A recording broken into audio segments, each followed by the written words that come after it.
opposites. Coming to the following, Shaykh Ibn Khuzaymah rahimahullah in affirming the istiwa. And Abu Khuzaymah happens to be the Shaykh of the Shaykh of the Shaykh of the Shaykh, Abu Uthman al-Sabuni. Fadl. Ibn Khuzaymah said, whoever does not say that Allah, the Mighty and Majestic, is over his throne, having ascended over the seven heavens, is a disbeliever in his Lord. His safety is not protected. He must be requested to repent. If he repents, fine. Otherwise, his neck is struck. His body is then tossed into the trash dump, so that neither the Muslims nor the non-Muslims living under their authority are disturbed by the stench of his corpse.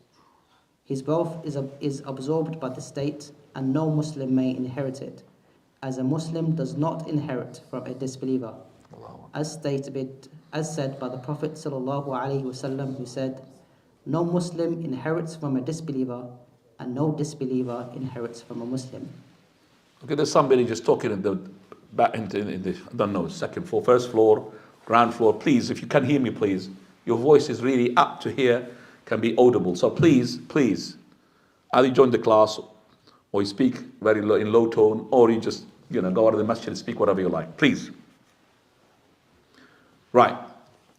This is from here, the Shaykh of Al-Imam Abu Uthman, Ismail ibn Abdul Rahman al-Sabuni. His Shaykh is Al-Hakim. And Al-Hakim is not the students of Ibn Khuzaymah. Student of Ibn Khuzaymah is his Shaykh.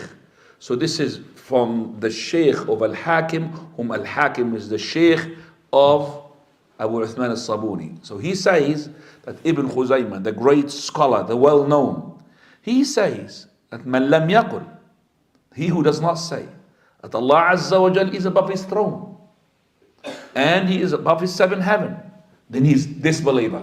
Halalud dam, disbeliever in his Lord, and his state is not protected. That means he will be asked to repent. If he does not repent, then his neck will be detached from his body, be killed. It's an Islamic state. And then not only that, his body not to be thrown into the cemetery, the Muslims to be buried. No. To be thrown into a dustbin, the waste, so that no one can be harmed by his stinky smell. Subhanallah. You see, even the mu'ahidun, who's the mu'ahidun? Christians and Jews, or any other Muslim who are in an Islamic state, who are paying the tribute, who are having their blood to be as well protected, because if they do what Islamic State they do and they are living there, they are protected. These people who are Christian and Jews and other than the Muslims, better than this person who claims to be a Muslim, but he says Allah is not above the throne, or he's not above the seventh heaven, he's with us, he's mixing. This is called al-hulul. Allah is with us. This is kufr. So we'll be made to repent. We'll show him what is the haqq and what he should abide with. If he's still, then in Islamic State will be death penalty, and not to be thrown, not to be buried in the Muslim cemetery, because he's a kafir, because he's been asked to repent, and he favored his death rather than adopting the Aqeedah of Ahl-Sunnah wal Jama'ah. Then he says here, وَكَانَ مَلْءُ مَالُهُ, and this, his money, it will be not inherited. Do you know why?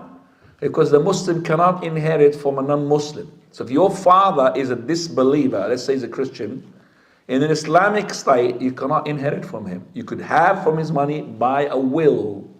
So if you're a revert, and your parents, mashallah, rich, if you want to inherit from any money, it has to be what? Through a will. To make you a will, no problem.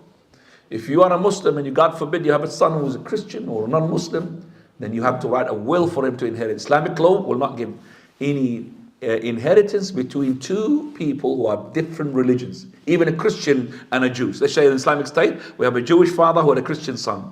Islamic State will not make them to inherit from one another except for a will, documented, a will which has witnesses. Yes. Now, so this person, because he has apostated, then he will be not inherited, except by whom? By those who adopt this, what? Ideologies. Like him, kafir, then they'll inherit from him. Other than that, they will not inherit from him. See, if you have such belief like this in Islamic State, keep them to yourself. Otherwise, you're going to be asked what to repent. Choose another religion. Don't ask to be Muslim at the same time like this. Okay? So a Muslim who's committed apostasy and turned to another religion openly, Islamic State will not tolerate that. If it's between you and your Lord, لا إكراه في الدين. There's no compulsion in religion.